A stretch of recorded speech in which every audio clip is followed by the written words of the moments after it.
The current occupant of the White House is facing what we would call three crises were this normal times: the tensions with Iran, a new accusation that our president raped a woman as a civilian 2 decades ago, and our treatment of migrant children at the U.S. southern border. This one incredibly sad photo may become one of those photos that galvanizes public opinion. This was taken in Mexico Monday. They are apparently refugees from El Salvador. Just today, the president's latest acting head of Customs and Border Patrol resigned amid these stories of children on concrete floors with a foil sheet lacking soap and toothpaste. The president was asked about these conditions this afternoon. Are you personally concerned about the conditions at these border facilities? Yes, I am. I'm very concerned. And they're much better than they were under President Obama, by far. And we're trying to get the Democrats to agree to really give us some humanitarian aid, humanitarian money. You know, the Democrats don't want to sign anything.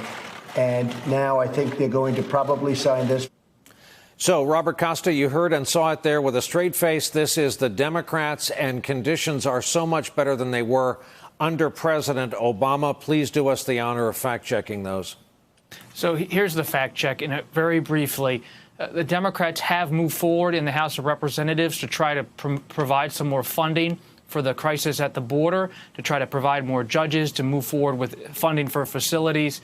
But you have an administration that is led by President Trump and also at a secondary level by Stephen Miller inside of the White House, who has a tight grip over immigration policy. He comes out of that Jeff Sessions school of the GOP hardline tactics to try to deter immigration from Central America. That's who's driving the policy. That's why there are tensions inside of the Border Patrol and DHS. And so you have an administration that is looking at its own base and is wondering how they're going to stop this influx of migrants at the border. They know they have some pressure from conservatives, and they also have pressure from the Democrats. But this is a problem that this is at the center of this administration, and for them to throw the blame on Congress, it's an administration-driven situation, and they're running the administration. The ball stops with them.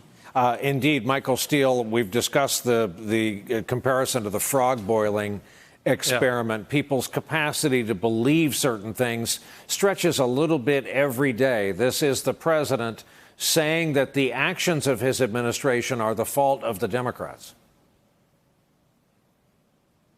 I'm sorry. That was actually a question and not leading into a clip. I was waiting for a clip there. No, that's typical at this point. You know, he doesn't get it. Trump doesn't want to get it in that sense. And to be quite honest, and rather, it's not even cynical, because this is how this is going to play out.